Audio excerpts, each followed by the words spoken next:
नमस्कार दोस्तों, फिजिक्स की इस क्लास में आपका स्वागत है। कक्षा 12 भौतिक विज्ञान चैप्टर नंबर फर्स्ट और वीडियो नंबर 10 आज आपके सामने में लेके आ रहा हूँ। ठीक है, 9 पार्ट्स मैंने आपको इस वीडियो के बना कर दे दी, इस चैप्टर के बना के दे दिए बेटा। यानी 9 क्लासें अपनी हो चुकी हैं, जिनमें से 5 क्लासेज हमने बेसिक क्लास को मानकर, यानी मतलब ऐसे पॉइंट्स जो अपने कक्षा 12 में बहुत ज़्यादा काम आएंगे, उन पॉइंट्स के लिए हमने 5 वीडियो बनाए थे। उसके बाद में ये जो 5-4 वीडियो है वो हमने चैप्टर स्टार्ट कर दिया था। कल की लास्ट क्लास के अंदर हम लोगों ने आवेश के गुण धर्म के बारे में डिटेल से हमने पढ़ा था। वैसे मैंने शॉर्ट में आपको इनके छोटे छोटे पॉइंट्स बनाकर मैंने पहले भी लिखा दिए थे शुरुआत वाले वीडियो के अंदर, कि आवेश के अगर गुण धर्म आपको शॉर्ट में पूछ लिया जाए तो आप वो चीज़ लिखें, और अगर डिटेल से कोई एग्जाम्पल सहित पूछा जाए तो कल वाले वीडियो से हम लगातार वो पढ़ रहे हैं। ठीक है, इनमें अब हम आगे बढ़ते हैं और एक गुणधर्म और है जो कि इंपॉर्टेंट भी है, जिसे हम कहेंगे आवेश का क्वांटीकरण। आवेश का क्वांटीकरण, ठीक है, ये गुणधर्म अपने एक और पढ़ते हैं। ठीक है, वैसे इसके बारे में मैंने आप लोगों को शॉर्ट में बताया भी था और समझाने की कोशिश की थी, और वहाँ मैंने आपको मतलब बेसिक ये चीज़ समझा दी थी। अब देखो क्वांटीकरण क्या चीज़ होती है वो अपने को समझने वाली बात है। ठीक है, देखो इस संबंध में मैं एक बात आपसे कहूँगा कि क्वांटीकरण का मतलब हम बेसिक रूप से समझे तो साधारण रूप में मेरे शब्दों में समझाऊं तो मैं तो इस चीज़ को ऐसे समझाता हूं कि एक चीज़ को हम बांट दें। जैसे इस कमरे के अंदर विलगित निकाय है, इसमें हमें बाहर से विलगित निकाय की भी जरूरत नहीं है। चलो मैं ये कहता हूँ, इसमें निकाय चाहे कैसा भी हो, ठीक है, चाहे इस कमरे के अंदर चार्ज पड़ा हुआ हो उसकी बात कर लो, या चार्ज बाहर से लाना हो, या इस वस्तु से चार्ज बाहर निकालना हो, कैसी भी कंडीशन हो, क्वांटीकरण का मतलब ये होता है। क्वांटीकरण ये एक चीज होती है कि आवेश जो बंटेगा, आवेश जो आप बाहर ले जाओगे, आवेश का जब स्थानांतरण करोगे एक जगह से दूसरी जगह, या वस्तु से बाहर आप आवेश का लेन देन करोगे। अब आवेश का लेन देन, कौन से आवेश का लेन देन होगा, ये मैंने आप लोगों को लास्ट वीडियोज में बताया था कि आवेश के लेन देन की बात आती है तो हमेशा इलेक्ट्रॉन का नाम अपनी जुबान पर आना चाहिए, क्योंकि प्रोटॉन जो है वो कभी भी आवेश के लेन देन में हमारा ज़्यादा सहयोग नहीं करेगा, क्योंकि प्रोटॉन नाभिक का हिस्सा होता है, मजबूर है वो, क्योंकि वो प्रकृति के सबसे मजबूत बल से बंधा हुआ है। इसलिए प्रोटॉन का कभी हम लेन देन है वो नहीं पढ़ते हैं। हम ज़्यादातर यही चीज़ पढ़ते हैं कि इलेक्ट्रॉन किसी वस्तु से निकाल लिए, इलेक्ट्रॉन किसी वस्तु को दे दिए, तो ये होता है आवेश का लेन देन। ठीक है, तो जब किसी वस्तु से आवेश का लेन देन होता है ना, तो क्वांटीकरण सिद्धांत ये कहता है कि ऐसा नहीं है कि आप अपनी मर्जी से जितना चाहा उतना आवेश हमने निकाल लिया, जितना चाहा उतना आवेश हमने उस वस्तु को दे दिया। ध्यान देना, मैं पॉइंट पर आऊँगा। थ्योरी है लेकिन छोटा सा स्टेटमेंट है, वो स्टेटमेंट समझाने के लिए थ्योरी मुझे बतानी पड़ रही है, ये एग्जाम्पल आपके सामने रखने पड़ रहे हैं। तो अभी मैंने क्या बात कही कि चाहे आवेश बाहर से लेन देन करना हो, चाहे आवेश वस्तु में एक जगह से दूसरी जगह वितरित करना हो। जैसे सपोज ये कमरा हमारी एक वस्तु है, ये क्लासरूम हमारी एक वस्तु है, और इसमें जगह जगह आवेश पड़े हैं। इस आवेश को यहाँ से उठाकर मेरे को वहाँ रखना है, यहाँ से उठाकर वहाँ रखना है, या मेरे को बाहर से जो चार्ज है उसका लेन देन कराना है, बाहर से मेरे को चार्ज लाना है या बाहर चार्ज भेजना है। तो ये जो स्थानांतरण है, ये स्थानांतरण जो हम कराएंगे, ये स्थानांतरण कभी भी अपनी मर्जी से नहीं होगा। कहने का मतलब ऐसा नहीं है कि हमने जितनी मर्जी चार्ज अपने इच्छा के अनुसार हमने चार्ज उठा लिया, अलग रख दिया, बाहर भेज दिया, अंदर डाल दिया। ये सारा सिस्टम एक निश्चित नियम से होता है, वो क्वांटीकरण का सिद्धांत है। और क्वांटीकरण का सिद्धांत क्या कहता है कि किसी वस्तु पर आवेश का मान, किसी वस्तु पर कुल आवेश कह दो, कुल आवेश का मान, ठीक है, या केवल आवेश, कोई भी आवेश हो, कुल आवेश निकालना हो तो कुल आवेश निकाल सकते हो, या डायरेक्ट आवेश लिखना चाहो तो डायरेक्ट आवेश भी लिख सकते हो। कई बार बच्चे इस कुल शब्द के चक्कर में भ्रमित हो जाते हैं। किसी वस्तु पर आवेश का मान एक निश्चित, ये बात इंपॉर्टेंट है, निश्चित न्यूनतम मान का पूर्ण गुणज होता है। अब देखो ये चीज समझनी है आपको, यानी किसी भी वस्तु पर आवेश का मान एक निश्चित न्यूनतम मान का पूर्ण गुणज होता है। इस न्यूनतम मान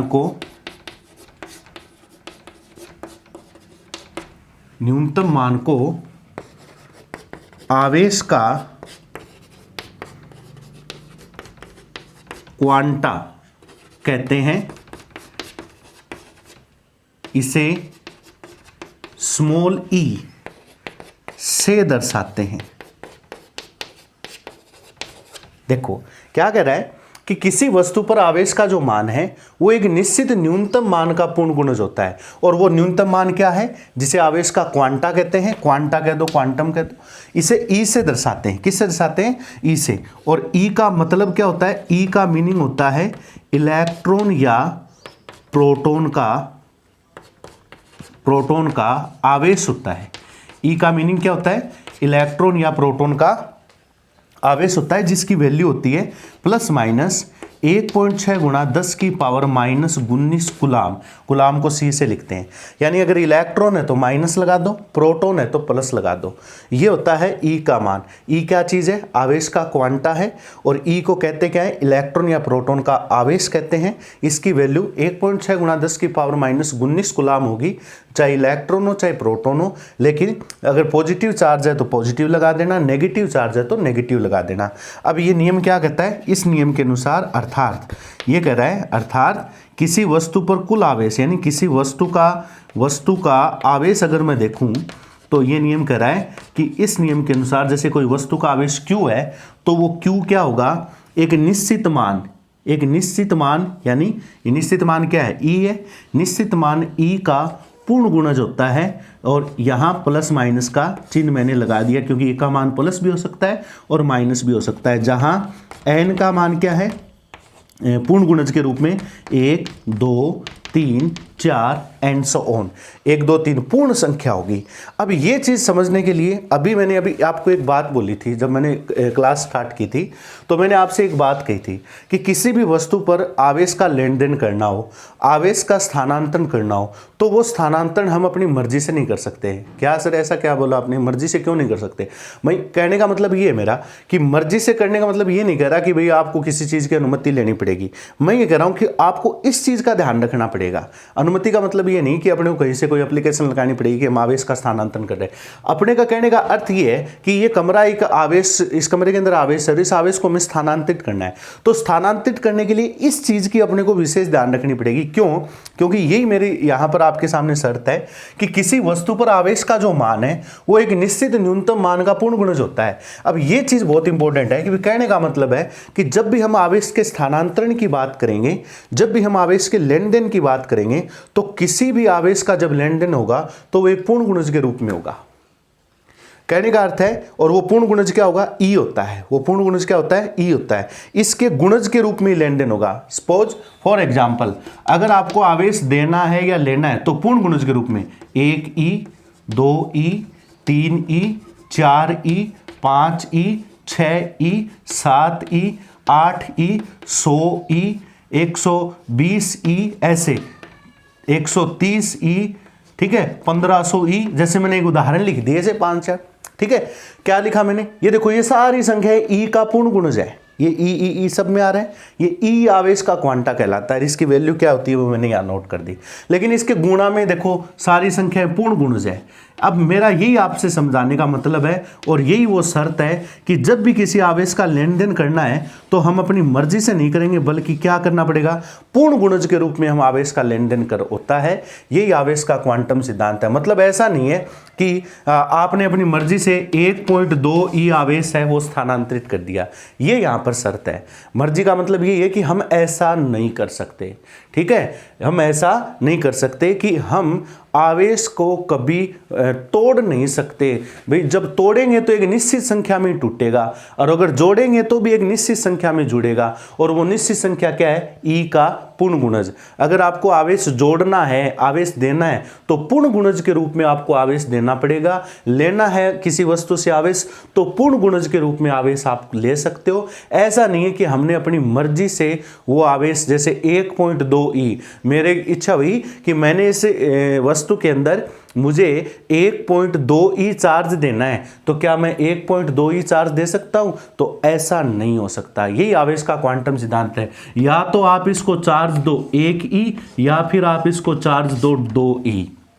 कहने का मतलब है या तो 1.2 1 और 2 के बीच में है, तो ऐसा आप नहीं कर सकते, या तो चार्ज दो इसको 1 ई और या फिर इसको चार्ज दो 2 ई। ठीक है, ये चीज होती है आवेश के क्वांटम सिद्धांत के बारे में। जैसे मैं इसका एक उदाहरण बताता हूं, इस चीज को भी आप समझ सकते हो एक बार थोड़ा सा एग्जाम्पल के रूप में। जैसे आज के टाइम के अंदर, आज के समय के अंदर हमारे मार्केट के अंदर जो करेंसी चल रही है, यानी जो नोट सिक्के वगैरह चल रहे हैं, जो भी पैसे वगैरह जो हम यूज़ में लेते हैं, 5 रुपए का, 10 रुपए का, 20 रुपए का, 50 रुपए का, 100 रुपए का, ठीक है, जो भी नोट वगैरह चल रहे हैं मार्केट के अंदर, उनमें सबसे आप चाहे कितने ही पैसे का लेन देन कर लो, लेकिन एक निश्चित न्यूनतम मान है, और वो न्यूनतम मान है मार्केट के अंदर 1 रुपया। वो न्यूनतम मान क्या है? 1 रुपया। मतलब कहने का अर्थ है, अगर मैंने आपको 500 रुपए दिए तो वो 500 रुपए जो आप दे रहे हो, तो वो 500 रुपए 1 का 500 गुना है। समझ गए बात मेरी? तो कहने का अर्थ है, अगर पैसों की बात करूं, रुपए की बात करूं, तो ये 1 रुपया सबसे न्यूनतम मान है जिसे मैंने क्वांटा का दर्जा दे दिया। और ये 500 किस कैटेगरी में? पूर्ण गुणज की कैटेगरी में। अब क्या मैं आपसे कहूं कि मेरे को आप लोग, अब जैसे मेरे पास 1 रुपया है, अब बताना आप मेरे को, तो जैसे कई बार अपने जैसे पेट्रोल पंप से तेल डलवाते हैं, तो कई बार जैसे पेट्रोल का भाव होता है, जैसे मान लो 70.33 रुपए, सपोज ये पेट्रोल का भाव है, तो अभी आपने 1 लीटर पेट्रोल डलवा लिया, तो इसका मतलब ये हो गया कि आपने उसको 70 रुपए तो दे दिए। अब रही बात 0.33, अब क्या आप 0.33 का मतलब क्या हुआ? 70 रुपए तो परमानेंट हो गए, फिक्स, ठीक है, लेकिन ये 0.33 आप कैसे दोगे अगले को? क्या 0.33 आप दे सकते हो क्या? ये 1 रुपया है, इस 1 रुपए में से 0.33 आप टुकड़ा तोड़ के दे सकते हो? तो आप कहोगे नहीं सर, या तो उसको 70 रुपए देंगे हम, या फिर उसको 1 रुपये ही देना पड़ेगा। कहने का मतलब है पूर्ण गुणज के रूप में, या तो उसको आप कितने रुपए दोगे, या तो अपने को 70 से देके बात बनाएंगे, या फिर उसको अपने को कितने रुपए देने पड़ेंगे? 71 यानी 71 रुपए देने पड़ेंगे, क्योंकि आप रुपए को हम अपनी मर्जी से नहीं तोड़ सकते, 1 के पूर्ण गुणज में ही तोड़ा जा सकता है। हाँ, मैं वो बात नहीं कर रहा कि पुराने ज़माने में तो सर छोटे 5 पैसे, 10 पैसे, 15, 25 पैसे ऐसे भी चलते थे, 50 पैसे, लेकिन आज की बात के हिसाब से मैं ये उदाहरण बता रहा हूँ। आज मार्केट के अंदर सबसे छोटी करेंसी क्या है? 1 रुपया, तो वो आवेश का क्वांटा है। वही चीज़ है कि जब भी हमें पैसों का लेन देन करना हो तो पूर्ण गुणज के रूप में करेंगे। क्या आप कैसे ऐसे कर सकते हो क्या? आज मैं आपसे ये कहूँ कि मेरे को 50 पैसे चाहिए, 50 पैसे चाहिए, तो वो भी आप मेरे को नहीं दे पाओगे। क्यों? आपके पास 1 रुपये है, तो आप कहोगे या तो 1 रुपये लो, ठीक है, या 50 पैसे हम 1 रुपये में से तोड़कर नहीं दे सकते। तो वही बात है कि जब आवेश को हम तोड़ेंगे, तो आवेश को हम अपनी मर्जी से नहीं तोड़ सकते कि 1.2 बना दिया, नहीं, पूर्ण गुणज के रूप में टूटेगा, पूर्ण गुणज के रूप में जुड़ेगा। यही आवेश का क्वांटम सिद्धांत है। समझ गए बात मेरी? ये आवेश का क्या बेटा? क्वांटम सिद्धांत है। तो ये चीज ध्यान रखना कि जब भी किसी आवेश का लेन देन करना हो, तो एक पूर्ण गुणज के रूप में आवेश का लेन देन होता है। किसी वस्तु को आवेश दिया जाता है तो पूर्ण गुणज के रूप में देना पड़ेगा, और किसी वस्तु से आवेश लिया जाता है तो पूर्ण गुणज के रूप में आवेश आप उसको देना पड़ेगा, ठीक है। ये आवेश का क्वांटम सिद्धांत है। अब जैसे इस क्वांटम सिद्धांत पर 1-2 उदाहरण भी पूछे जाते हैं। जैसे एक एग्जाम्पल ही आता है, जैसे 1 कूलाम आवेश में इलेक्ट्रॉन की संख्या बताओ। नोट कर लेना, ये साथ साथ नोट्स में ही कर लेना क्या दिखता है। इलेक्ट्रॉन की संख्या बताओ, ये एक सवाल दे दिया जैसे सपोज, और वैसे भी ध्यान रखने वाला सवाल है। आपको मैंने एक आवेश की मात्रा दी, 1 कूलाम आवेश, ऐसे उदाहरण बन जाते हैं, इन पे न्यूमेरिकल आते हैं। साथ साथ आप पढ़ते रहना, मैं बार बार कर रहा हूँ, क्योंकि ऑफलाइन क्लासें एक अलग चीज़ होती है बेटा। क्लासरूम में जब बच्चे बैठे होते हैं तो कई बार बच्चों को कोई डाउट होता है तो क्लास में पूछ लेते हैं कि सर ये चीज़ बताओ। ऑनलाइन में ये सारी चीज़ें एक साथ संभव नहीं हो पाती, इसलिए हम कोशिश करते हैं कि कुछ उदाहरण आपको बोर्ड पर करवाएं और कुछ आप खुद घर पे बैठकर वो एग्जाम्पल करें, ठीक है, तो वो चीज़ें समझ में आ जाएगी। और कोई डाउट हो तो उसको एक बार आप टिक कर लेना, उसको एक जगह नोट कर लेना कि इस पर्सन में मेरे को डाउट है। वो जब भी हम ऑफलाइन क्लास के अंदर मिलेंगे वो उस चीज़ को डाउट क्लियर करवा देंगे, ठीक है। तो ये चीज़ देखो, 1 कूलाम आवेश में इलेक्ट्रॉन की संख्या बतानी है, ठीक है, 1 कूलाम आवेश में इलेक्ट्रॉन की संख्या। तो अभी ये सारा सवाल इसी पर होने वाला है। आपको क्वेश्चन में क्या दिया है कि Q का मान 1 कूलाम है, यानी आवेश की मात्रा ही तो दी है, कूलाम। मात्रक से देखो ना, कूलाम, C का मतलब कूलाम होता है, ठीक है, और कूलाम ऐसा ही पद्धति में आवेश का मात्रक होता है। मेरे को इसमें इलेक्ट्रॉन की संख्या बतानी है, यानी नंबर ऑफ इलेक्ट्रॉन निकालने हैं। N क्या चीज है? वैसे N पूर्ण गुणज होता है, तो पूर्ण गुणज वो संख्या ही तो है ना, ठीक है। 2e 5e, तो 5e का मतलब 5 5 आवेश, 10 ई का मतलब 10 आवेश, ठीक है। तो चूंकि हम जानते हैं Q बराबर क्या होता है, N ई होता है। Q बराबर क्या होता है, N ई होता है। सर प्लस माइनस क्यों नहीं लगाया हमने, क्योंकि हम संख्या निकाल रहे हैं, तो संख्या को हम पॉजिटिव रूप में निकालेंगे क्योंकि नंबर ऑफ इलेक्ट्रॉन्स निकाल रहे हैं। तो N बराबर हो जाएगा Q अपॉन E। अब देखो Q का मान कितना है सर, 1 कूलाम है। Q का मान कितना है, 1 कूलाम है, और इलेक्ट्रॉन की जगह 1.6 इंटू 10⁻⁻�19, ठीक है। अब देखो यहाँ पर एक चीज़ नोट करो आप लोग, ये यहाँ से क्वेश्चन हो गया। प्लस माइनस के चक्कर में आप इस सिस्टम में मतलब उलझने की जरूरत नहीं है, बस इलेक्ट्रॉन और प्रोटॉन के लिए बस याद रखो कि ये पॉजिटिव होता है, ये नेगेटिव होता है। अब बताओ इस कैलकुलेशन को आप नहीं कर सकते क्या आगे, इस कैलकुलेशन को आप कर सकते हो, ये भी कुलाम में होता है, तो कुलाम से कुलाम कैंसिल हो जाएगा क्योंकि संख्या का कोई मात्रक नहीं होता। और जब इसको सॉल्व करोगे ना तो आपके पास 1 कुलाम आवेश में इलेक्ट्रॉन की संख्या आपको प्राप्त हो जाएगी, लगभग जैसे 6 पॉइंट समथिंग आता है। तो 1 कूलाम आवेश में कितने इलेक्ट्रॉन होते हैं, ये चीज़ यहाँ से आप क्लियर कर सकते हो, ठीक है। तो मैं उम्मीद करता हूँ कि आपको आवेश का क्वांटम सिद्धांत है वो समझ में आ गया होगा। तो इसको नोट कीजिए, पहले इसका स्क्रीनशॉट लीजिए। और बेसिक इसमें यही चीज़ है कि जब भी आवेश का लेन देन हमें करना होगा तो एक निश्चित न्यूनतम संख्या के गुणज के रूप में आप चार्ज का लेन देन करोगे, ठीक है। अभी मैंने पूरी थ्योरी लिखी है तो आपको नोट्स बनाने में भी इसमें कोई दिक्कत नहीं होगी। चलिए आगे बढ़ते हैं। चलिए जी, अब बात करते हैं कुछ आवेशन की प्रक्रिया। अब देखो गुण यहां पर खत्म हो चुके हैं सारे लगभग, ठीक है। मैंने जितने भी अपने सिलेबस के अकॉर्डिंग गुण हैं वो सारे मैंने आपको बता दिए, डिटेल से भी बता दिए और शॉर्ट में भी मैंने आपको नोट करवा दिया। डिटेल से पूछे तो डिटेल, जैसे आवेश का क्वांटीकरण सिद्धांत है ना, ये कई बार पूछ लिया जाता है, आवेश का क्वांटीकरण सिद्धांत क्या है, तो आप ऐसा लिख सकते हो इसके अंदर, ठीक है। चलिए एक वो गुण भी याद रखना जो महत्वपूर्ण है, काफ़ी बार परीक्षा में 1-1 नंबर का क्वेश्चन आ चुका है कि आवेश विद्युत क्षेत्र हमेशा उत्पन्न करता है लेकिन चुंबकीय क्षेत्र केवल गतिशील अवस्था में ही उत्पन्न करेगा। हाँ, अगर वो गति त्वरित गति हो रही है, ये बात मैंने आपको नोट भी कराई थी, तो त्वरित गति होती है तो विद्युत क्षेत्र प्लस चुंबकीय क्षेत्र और विद्युत चुंबकीय विकिरण के रूप में तरंगों का भी या ऊर्जा का उत्सर्जन करता है, ठीक है। चलिए अब हम बात करते हैं, एक छोटी सी थ्योरिकल पॉइंट्स हैं ये भी, आवेशन की प्रक्रिया। देखो मैंने लास्ट वीडियोस के अंदर, ठीक है, कल की क्लास थी या परसों की क्लास थी वो मुझे पता नहीं है, लेकिन आपको ये चीज़ बताई थी कि आवेशन की प्रक्रिया में क्या होता है। हमने ये देखा, हमने इलेक्ट्रॉन सिद्धांत पढ़ा, जितने धनावेश है उतने ऋणावेश होते हैं, यानी पदार्थ विद्युत रूप से पदार्थ जो भी है विद्युत रूप से क्या होगा, उदासीन होगा। आवेश का लेन देन होगा तो किसकी बात करेंगे हम, इलेक्ट्रॉन की बात करेंगे, ठीक है। अब आवेशन, आवेशन का मतलब जैसे मैंने क्या कहा था कि आवेशन का मतलब ये होता है कि आवेश एक गुण है, ये बात हमने बताई थी, और जिन कणों में ये गुण होता है उन कणों को ही हम आवेश कहते हैं, ठीक है, या ऊर्जा कह दो, ये एक ऊर्जा प्रक्रिया है, ठीक है। तो जिस वस्तु के पास आवेश धारण कर लेती है, कोई वस्तु, कोई कण आवेश धारण कर लेता है, या आवेश कण है, तो वो वस्तु आवेशित वस्तु कहलाती है। अब आवेशित वस्तु कैसे होती है, वो कैसे मतलब अपने आप आवेशित हो जाती है या उसके लिए हमें कुछ काम करना पड़ता है।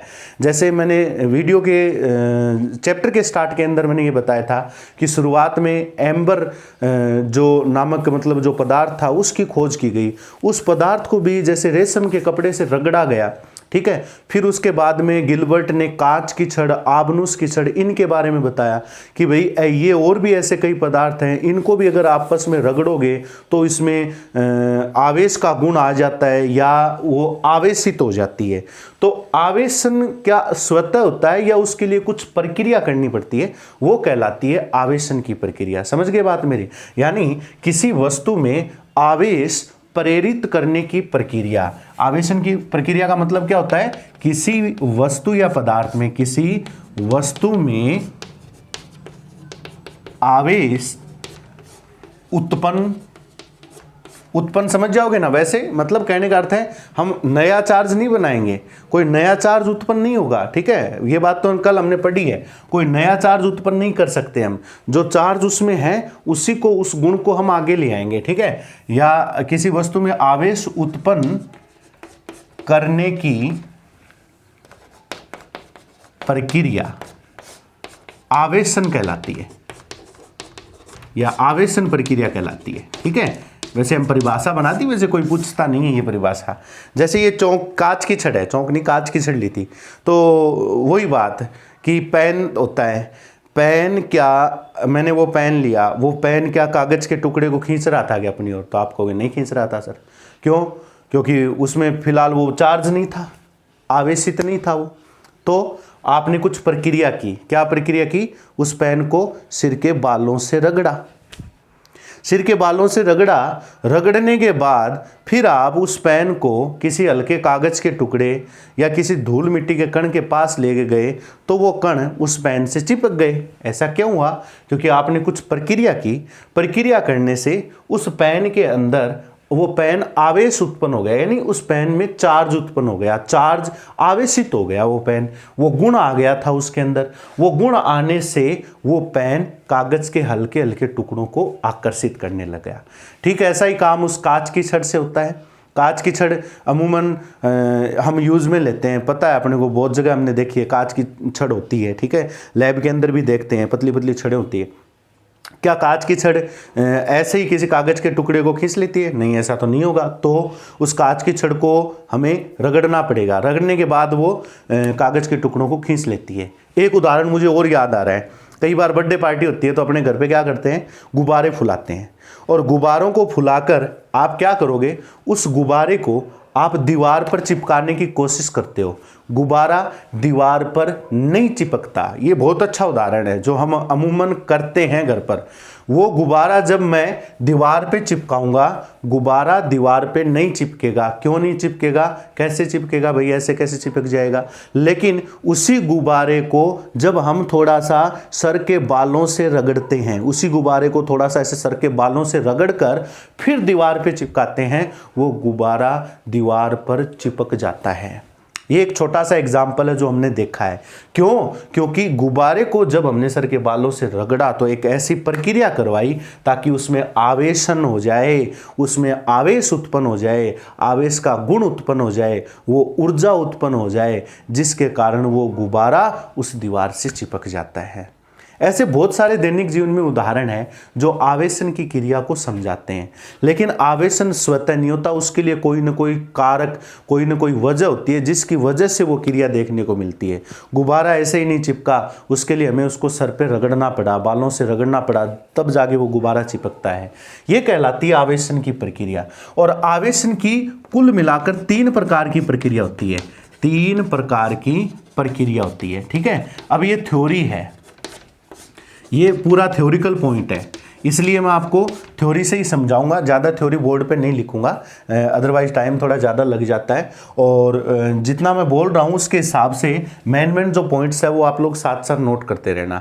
ठीक है, आप समझ जाओगे, मैं उम्मीद करता हूँ, क्योंकि मैं इसी प्रकार से आपको समझाने की पूरा प्रयास करूँगा ताकि आपके आसानी से समझ में आ जाए। तो आवेशन की 3 प्रकार की प्रक्रिया है। सर सबसे पहली प्रक्रिया मैं तो घर्षण द्वारा घर्षण कहूँगा। ठीक है, घर्षण द्वारा आवेशन, क्योंकि मैंने पेन को बालों से रगड़ा, गुब्बारे को बालों से रगड़ा, कांच की छड़ को रेशम से रगड़ा, तो घर्षण, रबिंग जिसे हम बोलते हैं, रगड़ना।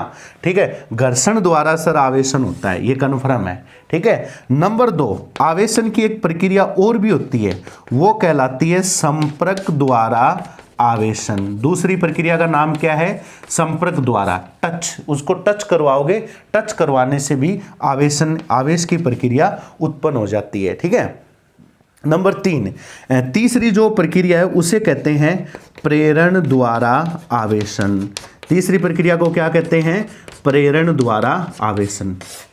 तो आपको ये पूछा जाए कि आवेशन की प्रक्रिया बताओ, तो आपको इन तीनों के नाम लिखने हैं। वैसे परीक्षा में तो ऐसे आता नहीं है, अभी तक तो आया नहीं है, क्योंकि थ्योरिकल पॉइंट्स है। तो सर इनको पढ़ने का मतलब ये है कि जब ये सारी चीज़ें पढ़ेंगे तो आगे जब भी कुछ ऐसी चीज़ों की जरूरत पड़ेगी या ऐसी कोई कंडीशन बन जाएगी, प्रेरण नाम आएगा, संपर्क द्वारा आवेशन आएगा, घर्षण तो चलो हम पढ़ चुके हैं, तो ये सारी चीज़ें माइंड में रहेगी तो अपने आसानी से समझ में आ जाएगा।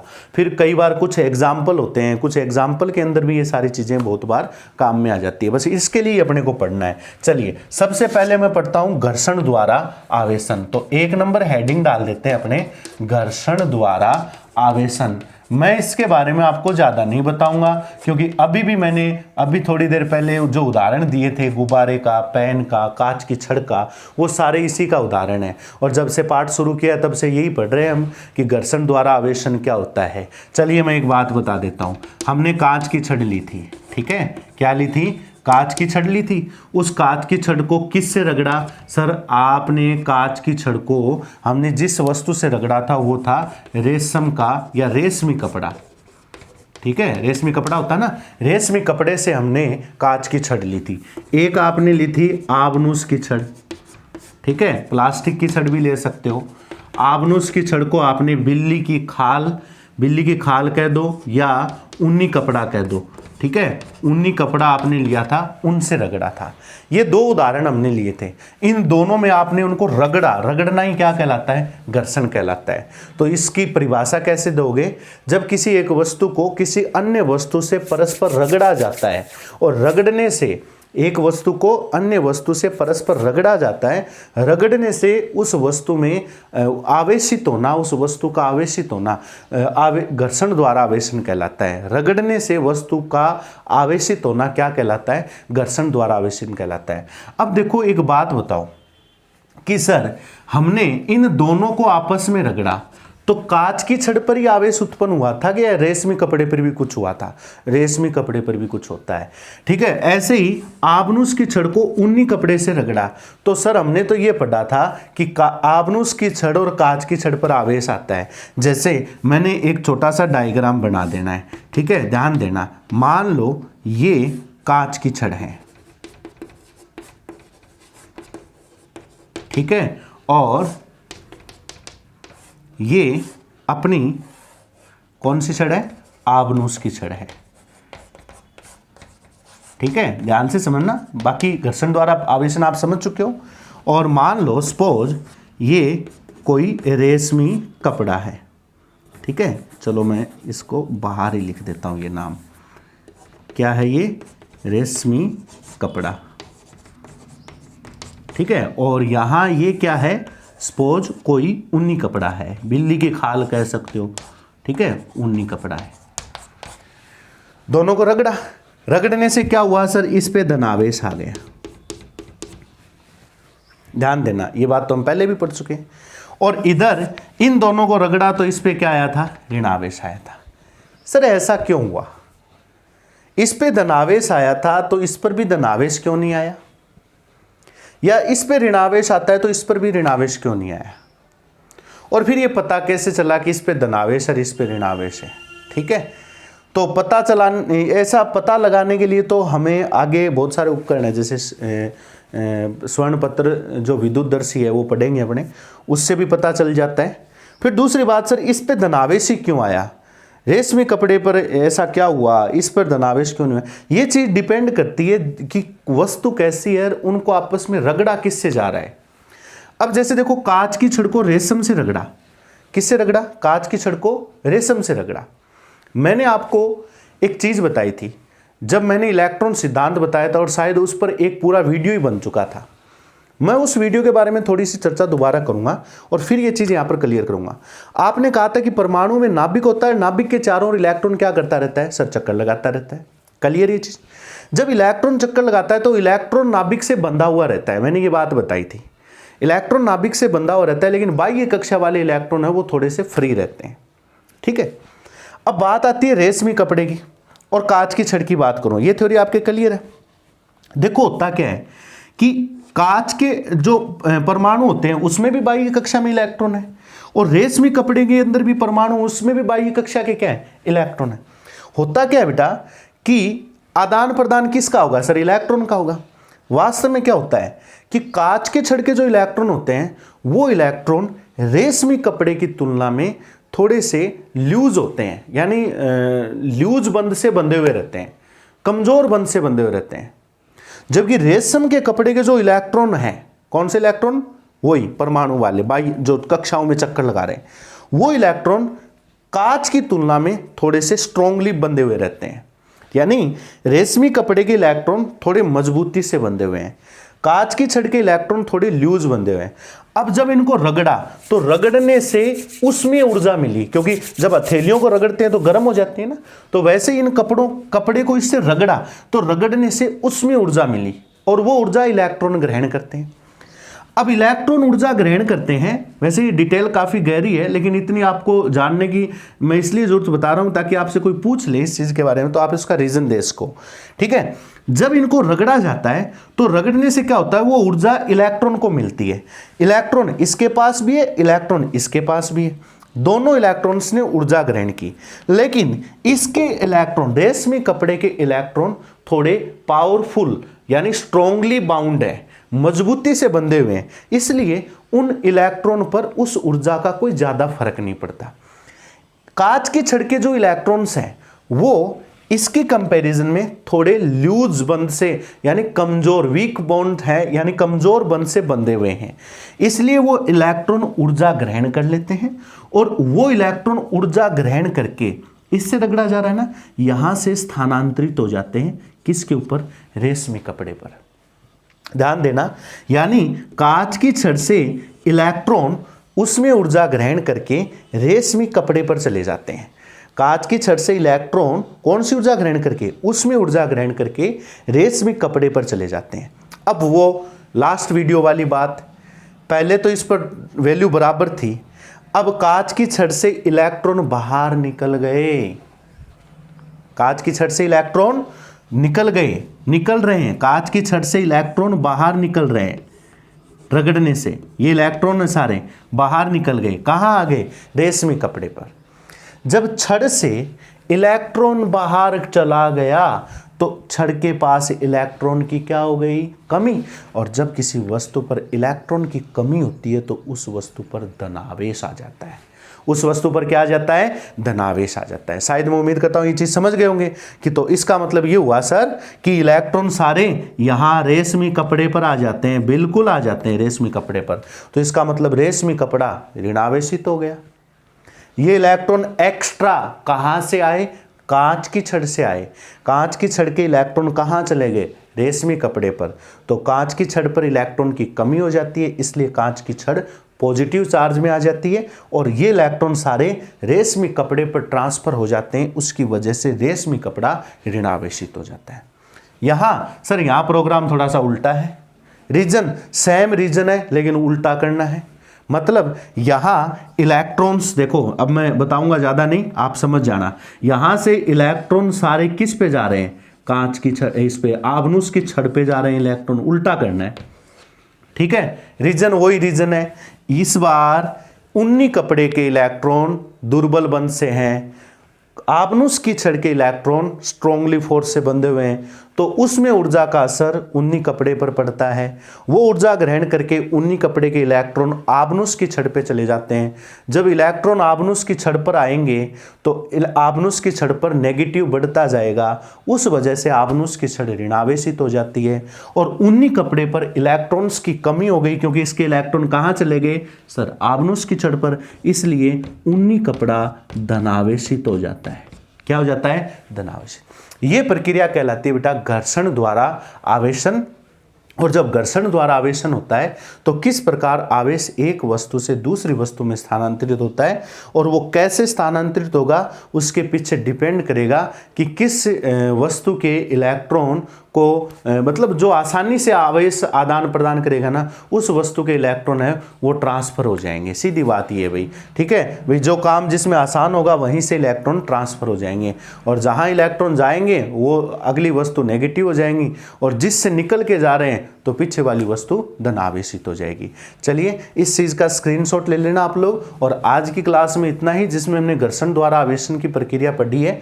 कल वाली क्लास के अंदर हम फिर ये दो बची हुई प्रक्रियाएं संपर्क द्वारा आवेशन और प्रेरण द्वारा आवेशन, इनके बारे में अध्ययन करेंगे।